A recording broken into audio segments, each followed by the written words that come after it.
press the bell icon on the YouTube app and never miss another update. Hello children,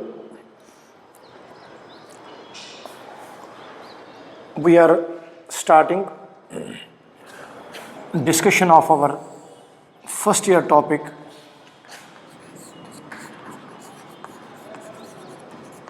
atomic structure.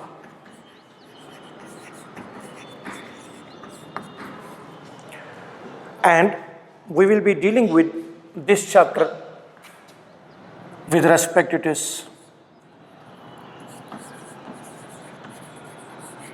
theory and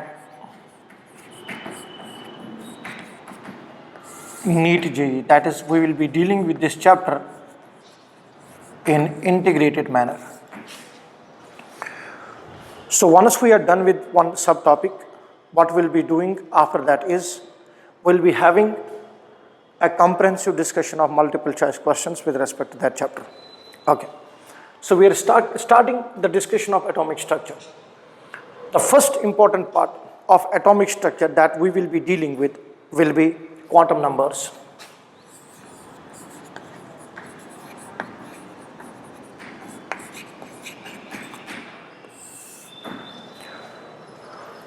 As we all know that an atom is comprised of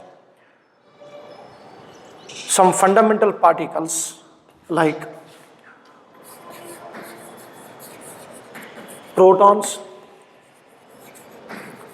neutrons and electrons respectively. So there are near about 121 subatomic particles.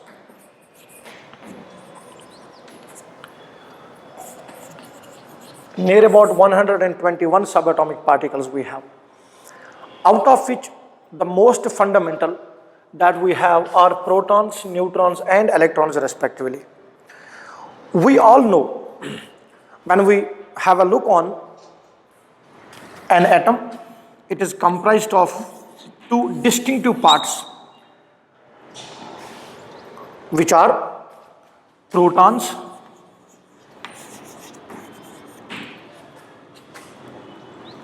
and neutrons found in the centermost portion of an atom called as nucleus, and we have extra nuclear part where we got electrons. So fundamentally what I want to say is then atom on the whole can be divided. One thing that you should always bear in mind is that when we are drawing an atom with the nucleus and the extra nuclear part, which in your 10th class you might have called as shells,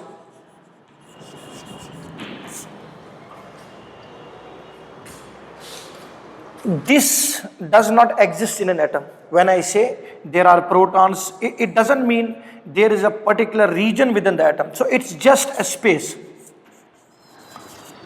where there is interaction between protons and neutrons, and in the region outside that nucleus we got electrons which are interacting with this nucleus, because nucleus contains protons with positive charge and electrons are negatively charged. They are interacting with each other by electrostatic forces. Later in the discussion, when we deal with Bohr's model of an atom, there we will understand how exactly electrons are interacting with these protons respectively. Fine. Okay, so on the whole, in a general terms, I divided this atom for basic understanding purposes. I divided atom into two equal parts. We have two parts to be precise. We have nucleus and we have extra nuclear part. Nucleus, as we know, most mass of an atom is due to protons and neutrons. That's why we have one term that we are using in atoms, that is atomic mass. What is atomic mass? Atomic mass is the sum of, or it is the mass of protons and neutrons, because these are the mass containing particles in an atom present in the nucleus. So these two, protons and neutrons, are called as nucleons. We call protons and neutrons as nucleons. Okay, so the mass of an atom is due to protons and neutrons. In general terms, children, we all know, if we want to discuss about what does atomic mass mean, atomic mass is number of protons plus number of neutrons.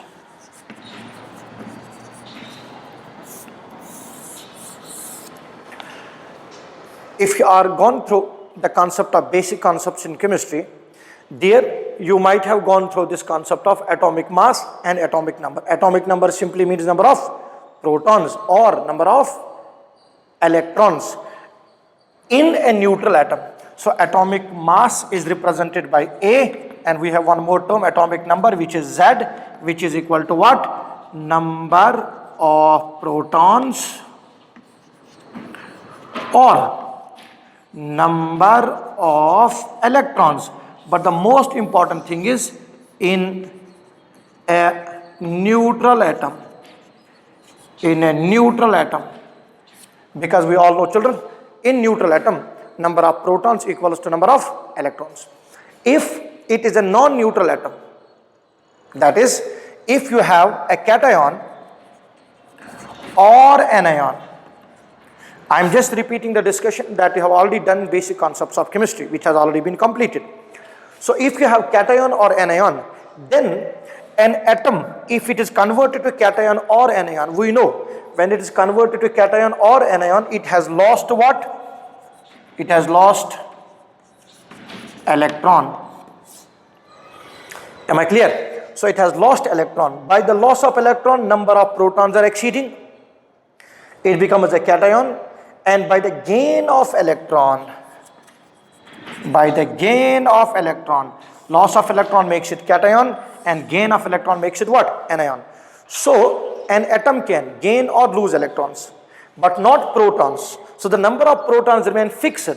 So if you have any atom and you want to discuss atomic number of it, always say atomic number is represented by Z. It is equal to number of protons. It's equal to number of protons. However, if you have a neutral atom, then it can be number of protons or number of electrons, because children, we know in a neutral atom, number of protons equals to number of electrons. That's why charge of an atom is electrically neutral. Why are these protons and neutrons present in the nucleus? What I said. And why are these electrons present in shells? Which shell? Because when you want to find out a proton and a neutron, you can be lucky enough to find out, if you put your hand in, you may be lucky enough to get a proton or neutron out. I'm just telling you an example. So probability of protons and neutrons in nucleus is extremely high, and it is there only. So you can find out a proton and neutron with a fixed position and with a fixed location itself. However, when you look on the electrons in an atom, they are in different shells, and chemical reactivity of an atom, when any atom is reacting, it is due to these electrons only, because it is electrons only that are lost or gained during the chemical reactions. So where exactly the electron is present, how far it is from the nucleus, what is the energy of that electron, what is angular momentum of the electron, what are the different parameters and behaviors shown by the electron. If you want to find out the behavior of an electron in an atom, you need to have some set of informations with respect to that electron, and that set of information that you need in order to find out the behavior of an electron is given by quantum numbers. So whole of this scenario I have discussed only for the purpose of understanding that why do we need exactly quantum numbers. So children, if you want to discuss what exactly quantum numbers are identification numbers of an electron, which gives us the behavior of an electron. Did you get the point, children? Let us see how exactly it comes into play, and let us discuss these things. in detail.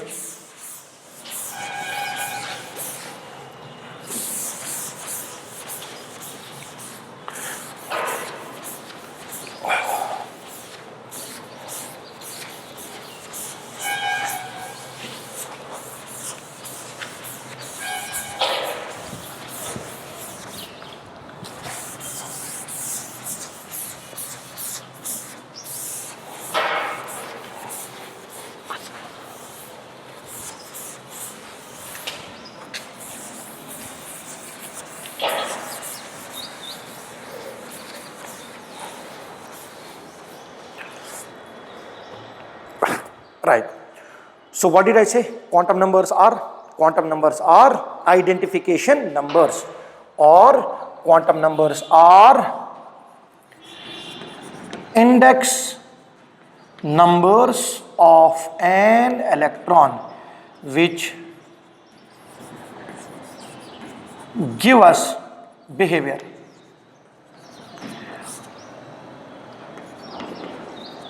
Which gives us the behavior of electron. Now let me generalize certain terms here, children. What do I mean to say by the behavior of electron? By behavior of electron, I mean to say distance from nucleus, that technically means energy, then location,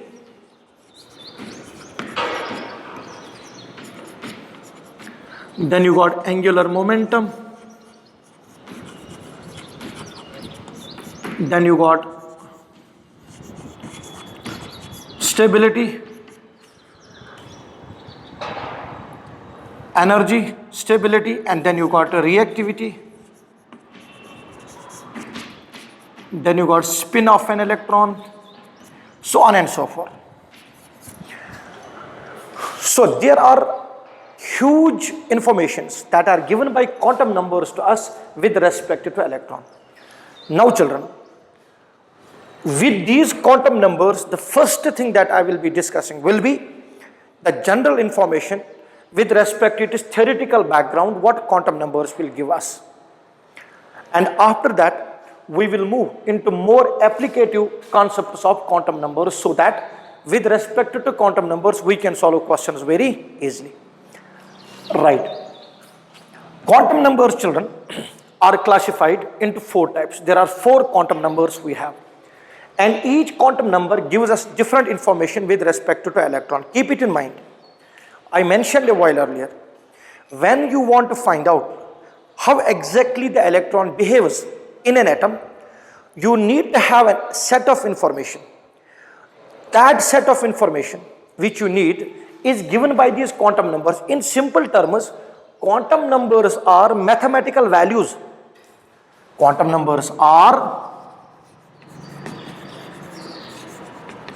mathematical values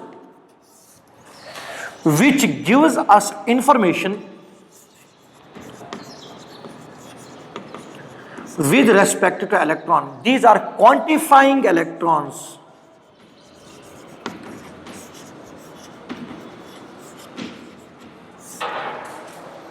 They quantify electrons. They give us the exact information what we need. And what information I said? It is energy, you have location, you got angular momentum of an electron, you got stability, you got reactivity, how electron is rotating around the nucleus, so on and so forth. So many informations of an electron are given by quantum numbers. We will understand that full once we are done with the quantum number discussion. Clear, children? Right. So I said we got 4 quantum numbers. We have 4 quantum numbers which give us, each of the quantum number will give us different information with respect to an electron. So what are those, children? Let's have a look. The first quantum number is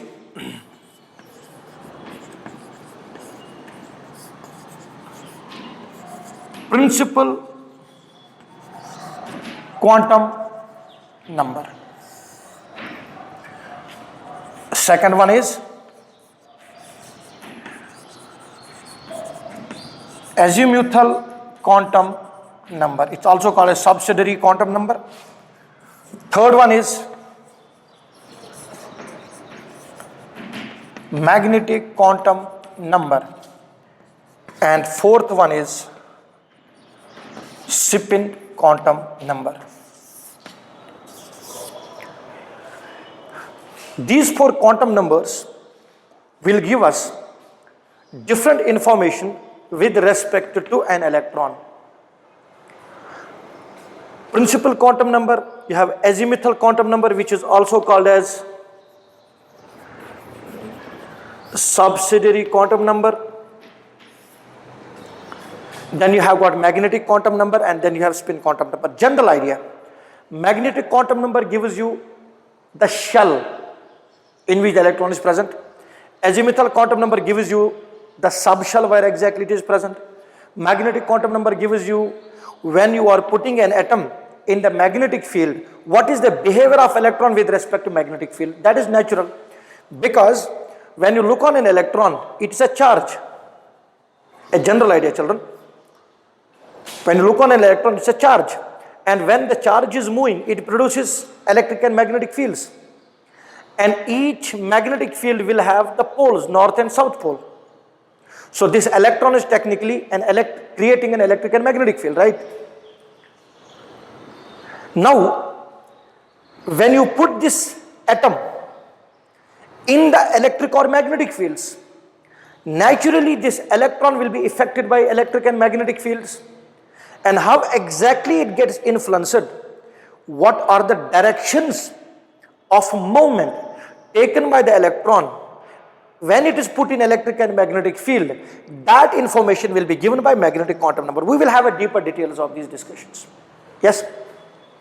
Then you have the spin quantum number, how electron is rotating around the nucleus, and within its own axis and around the nucleus, how exactly it is rotating. It will be given by spin quantum number. Clear or not, children? Right. So we will move into these discussions slowly. Keep it in mind, in your first year, there are 5 most important chapters which act as the fundamental base for every part of chemistry, whether it is organic, inorganic or physical. One is atomic structure, next one is chemical bonding, next one is states of matter, then thermodynamics, then you have the basic concepts of chemistry, then you have basic concepts of organic chemistry. If you master these concepts very precisely and very accurately, most part of the chemistry becomes easier. Clear, children? So now try to understand what exactly are the information is given by these quantum mechanical numbers to us. So each of these will be discussed in deeper details. Am I clear? So have a look on this and understand it, children, that 4 quantum numbers are there. Means quantum numbers is subdivided depending upon what's the information that is provided by each quantum number. So we have principal quantum number, we have azimuthal quantum number, we have magnetic quantum number, and we have spin quantum number. In our first classes, we will only go with the theoretical considerations of this and applicative manner. How do we apply it? Theoretically, it can be finished within a short duration of time, but when it comes to application of quantum number, these are huge. There are very good number of applications of these quantum numbers, and how different types of questions can be framed from quantum numbers, that will be a separate discussion we'll be doing as well. Clear, children? So try to understand the basic patterns first with respect to these quantum numbers, right? So keep these things in mind. What exactly is the information provided to us by each quantum number, right, children? Very good. So we are starting.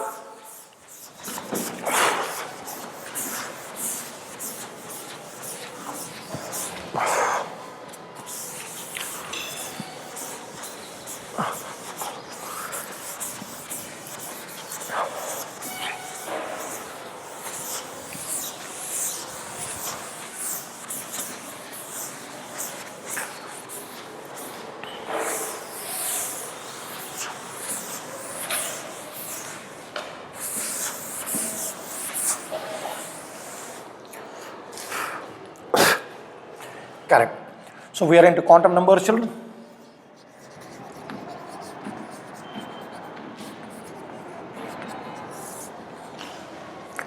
So first quantum number is principal quantum number.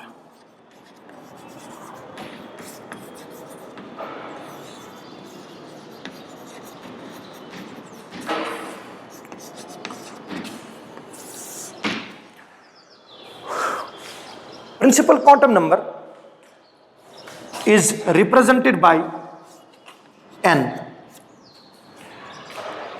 Now, if you have gone through atomic structure, periodic properties chapter, or if you have gone through basic concepts of chemistry chapter, you might have some idea with respect to principal quantum number, which is represented by N. Now, how do we understand what are the different applications of this principal quantum number? First of all, let me tell you, what does principal quantum number give us? Principal quantum number gives us the number of shells in an atom.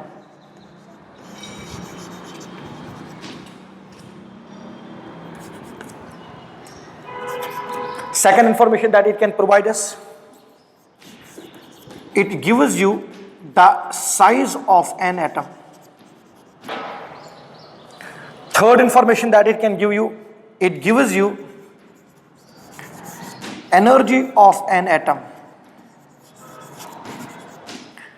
Then it gives you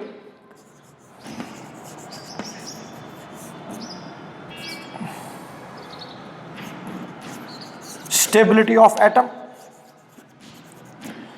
It gives you reactivity as well. Reactivity of atom. And it gives you angular momentum of electron as well. When I am saying here that principal quantum number gives us all set of informations, actually principal quantum number will give you the information with respect to the electron of that atom, and the information that is provided with respect to electron of an atom will be provided to the atom itself, because the reactivity of an electron, how electron is reacting, how it is behaving, it will give you the full-fledged information with respect to what? Atom itself. Now understand it, children. I said principal quantum number gives you the number of shells in an atom, right? So principal quantum number, which I said is represented by N, and we represent those shells. So in an atom we have a nucleus, then we got different shells. So suppose this is nucleus here, this is shells. Now this will be our K shell, this is L, this is M, and this is N. Then you can have in an atom infinite number of shells are possible in an atom. So you can have O, P, Q, R, so on and so forth.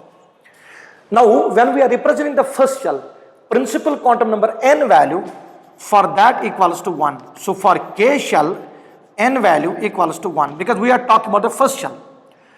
As I mentioned, the values of N can have 1 to infinite number of values. That means in an atom, there can be infinite number of shells possible.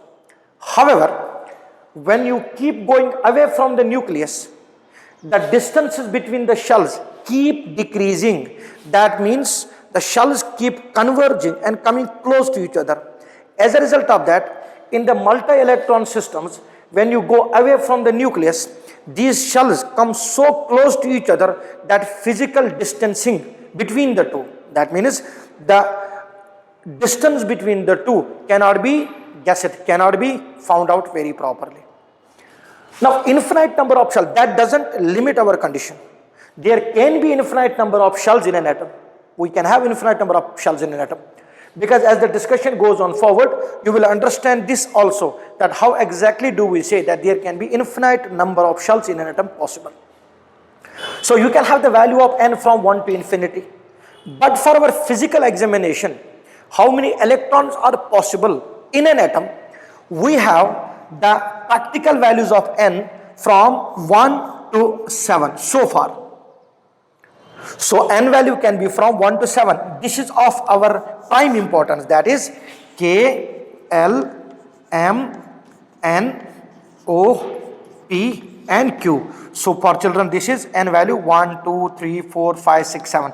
Technically, so N value 1 means first shell, second shell, third shell, fourth shell, fifth shell, sixth shell, seventh shell. What I mean to say is, if I am talking about L shell, I mean to say the second shell, the outermost shell. So remember, in an atom, highest N value is your valence shell. There can be exceptions with respect to this, and that also we are going to understand in our future discussions. Exceptions in the way that due to stability concerns, the n values, the higher n values do not become our valence shell, but that's only few number of cases in periodic table exist like that. So for our practical purposes, children, you can have n value from 1 to infinity, but for our need, you have n value from 1 to 7. Am I clear with the thought here? So n value from 1 to 7 means these are the shells. Now n value, if you look from 1 to 7, you look on periodic table how it is designed. Quantum numbers are helping us there as well. So we know in the periodic table when you start from top to bottom, we have principal quantum number 1, 2, 3, 4, 5, 6, 7. Want to see that there are how many periods in periodic table? 7. And in each period, the valence shell is increasing by 1. So 1, 2. So for like hydrogen, where is the electron going? First shell, right? For lithium, where is the outer electron going? 2 and 1. Have a look. So if it is hydrogen, it is first electron. It goes in which shell? First shell. So what is highest n value for this? 1. If you look on lithium, what is the electronic configuration? 2 and 1. I won't write 2s and other things. That you can understand once discussions are done with respect to it, children. So you can have a look on this. Lithium, 2, 1. Yes. So when you have 2, 1, n value, this is n value 1. What is this n value? 2. That means outermost electron is going in principal quantum number 2. Yes. Then sodium, tell me the electronic configuration. 2, 8, 1. Outermost electron is going in which shell? Third shell. So if you keep coming down, hydrogen, lithium, sodium, you got potassium, you got rubidium, you got cesium, and you got what? Francium.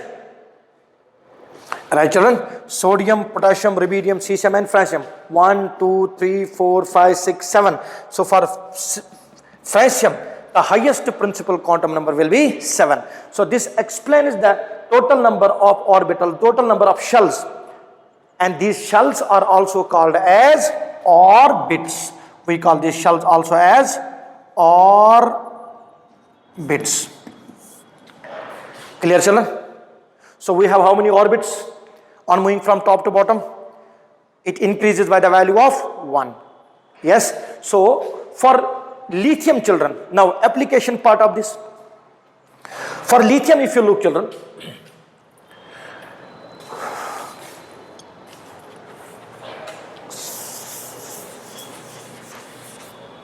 did you get the clearance here? Okay, I'll write it here. So for lithium, what is n value? When I say n value, I mean to say highest principal quantum number, that is 2. Okay, for hydrogen, what is n value? It is 1. Now have a look, children. So if electrons are there and we got electron in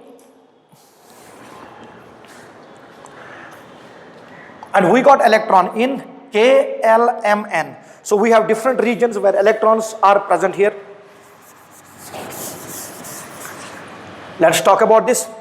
So in hydrogen, this is nucleus, suppose, and this is first shell. In lithium, this is nucleus, and we are talking about second shell. Yes. And obviously in sodium, we got nucleus, and we have the outermost electron in third shell. So you have 1 electron here, you have 1 electron here, you have 1 electron here. How many here you have got? 2. Here you have how many? 2, 8, and there is 1 electron now. Now tell me, when you are moving from top to bottom in periodic table, what's increasing? N value? You can see that. What's N value here? 1. We are talking about which shell? K. Here, L, and here it is M. So what is N value? Here 3. Highest print. This is N value 2. Outermost shell is 3. Outermost shell N value is 2. Outermost shell is 1 only. Now have a look, children. When I am moving from top to bottom, what is increasing? N value. Very good. N value is increasing. Now tell me, what happens to the distance of electron from nucleus? You can see that. Distance of electron from the nucleus is increasing or not? So once we have, you can look there, distance of n value 2 is more than distance of n value 1, and distance of n value 3 is further higher compared to 2. Now, as the distance from the nucleus is increasing, so n value 3 and n value 1, which is bigger? Which one will have the bigger size? Means in which of the three the outermost electron is far from the nucleus? In n equals to 3. So when electron is far from the nucleus, doesn't it indicate the radius or distance of electron from the nucleus? Yes. So doesn't it mean it gives you the size of atom? That's what I mentioned in my discussion here. Obviously it gives you number of shells. N value will give you which shell we are talking about. How many shells are present in an atom. And obviously it gives you size of an atom. So when you are moving from top to bottom, what is happening to size? Size is increasing. So greater the value of n, greater the size of an atom. So two things are clear here, children. Number of shells in an atom, it gives you size of an atom. Excellent. Now let us understand the other things from here only. So you can generalize one competitive part analysis here, that when n value is more, size of atom will be more. So size, I'll mention here, distance of n3 more than 2 more than 1.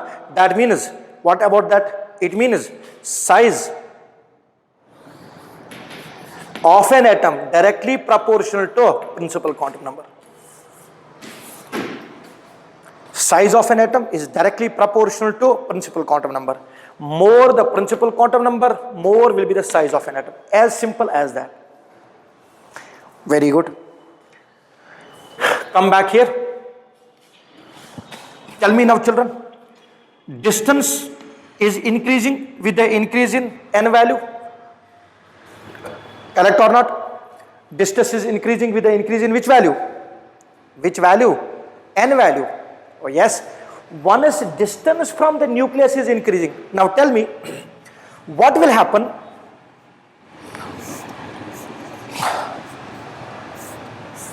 What will happen to the pull of nucleus on the outermost electron? Suppose this is n value 1, this is n value 2. Size has increased. What will happen to the pull of nucleus on the outermost electron? Will it increase or it will decrease? Which of the two electrons will be more free to move out easily? Obviously N2. So when electron is under less pull of nucleus, is it more stable or less stable? It will be less stable. So N value is giving you the concept with respect to stability also. So children, when N value is more, the stability of an atom is less. When I say stability of atom, technically I am talking about electron, but electron is determining the properties of what? Electron is determining properties of what? See children, these classes are integrated classes. So you need to understand the applications of concepts as well. Otherwise, the information with respect to principal quantum number according to our books is general. Principal quantum number gives you the number of shells in an atom. We can have infinite number of shells in an atom ranging from 1 to infinity. But the fundamentally needed shells in which we are adding electrons are only 7. That's why I mentioned K, L, M, N, O, P, Q. Out of which 4 are further very important. That is K, L, M, N. That's it. But you need to understand how exactly stability, reactivity and other things are given with respect to the quantum numbers itself. Right? Very good. So, in these cases children, you can see n value 2 and n value 1. Which one can be lost much easier? N value 2. So, anything which is under more pull of nucleus is more stable or less stable? More stable. And an atom which is more stable will react faster or slower? It will react slower. So, an atom which will react slower is more stable or less stable? More stable. So what did we guess? What did we get here? We got the information here children that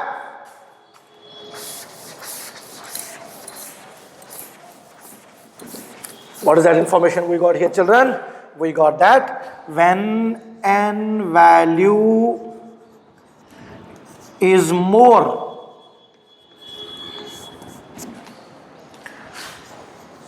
size of atom is more.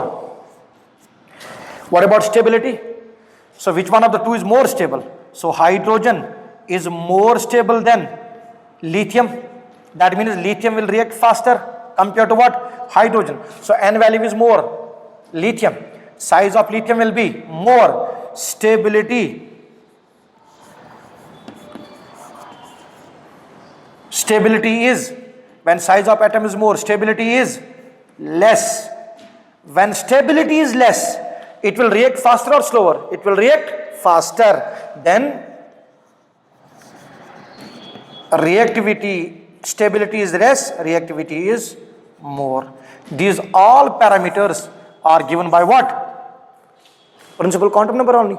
That's what I mentioned in my most cases here. Reactivity, stability, energy, size of an atom, number of shells. All the information is given by principal quantum number here only. Whatever the information you are needing, it is given by principal quantum number. And if you look on periodic table also, it's also determined by quantum numbers as well. So once all 4 quantum numbers are done, you will get a clear-cut picture with respect to reactivity, stability, angular momentum and other things. Alright, one more thing children. As we know, these shells, what we call as orbits. These shells, the other name for these shells is what? Orbits. Now this gives you how many electrons are possible in a shell. Principal quantum number gives you how many electrons are totally possible in a shell. It is given by the formula number of electrons in orbit equals to 2n square. So how many electrons are possible in an orbit? It's equal to 2n square. You can have 2n square number of electrons in an atom, where n is, what does n mean? Principal quantum number. Because you got all these things very clear here children, I'll rub it off and I'll start a discussion on the generalizations of principal quantum number here. So keep it in mind, n value is more, size of atom is more, stability is less, reactivity is more.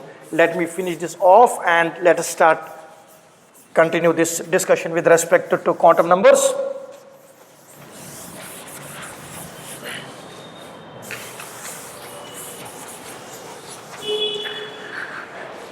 Yes, children. Okay, so we have reached a final conclusion with respect to principal quantum number is that, so how many electrons? Number of electrons in each shell equals to what children? 2n square. Okay, so for first shell, what is n value? 1. So according to 2n square, how many electrons will be going? 2. That's what you write, 2. Okay, in second shell, what is n value? 2. I'm talking about L shell. N value is 2. So according to 2n square, 2 square. That means how many electrons? 8. So 2, 8, 18, 32, so on and so forth. This will be in K, this in L, then in M, then in N, then O, P, Q, so on and so forth. So electrons are going in each shell according to 2n square formula. So one more thing that principal quantum number gives you is the total number of electrons possible is 2n square, and quantum numbers will prove it why it's only 2n square once all 4 quantum numbers are done. Clear? Very good. Now generalization of principal quantum number is children that it gives you size of an atom, it gives you the energy of an atom as well. What did I mention about energy and stability? They are inversely proportional. So when stability is more, energy will be less. Okay, what if stability is more? What about reactivity? Anything which is more stable will react faster or slower? Slower. Means I don't mean it will not react. It will react, but it takes more time. You need to use more energy for an atom which is more stable, because anything which is more stable needs to be unstabilized, and to unstabilize anything you need to give it energy. One more important thing that you should always remember, we all know, thermodynamics also proves it to us, that it is due to energy we are existing. When I say an atom has more stability when it has less energy, I am not talking about energy we are always talking about instability is always due to extra energy.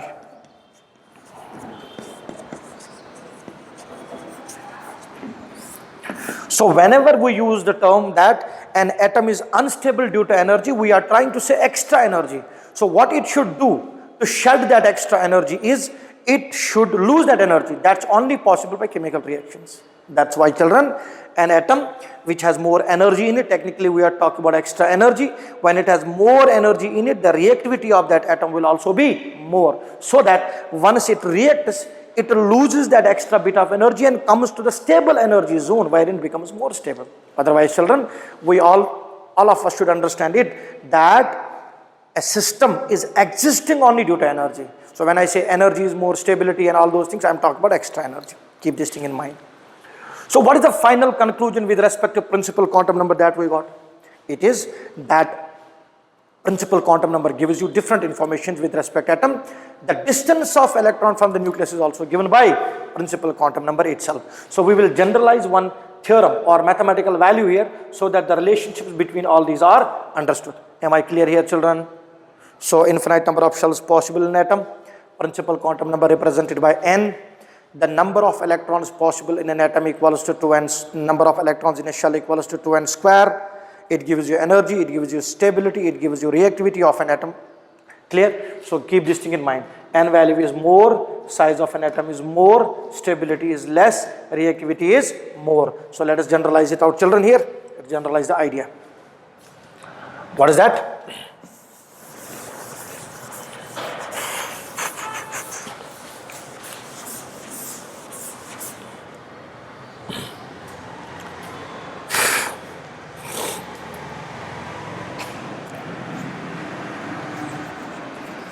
Size of an atom directly proportional to n. Size of an atom directly proportional to n. Energy of an atom directly proportional to n.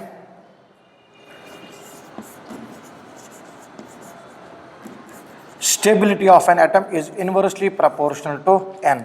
So if I combine all these, what do I say? I'll say size directly proportional to energy, inversely proportional to stability, directly proportional to n.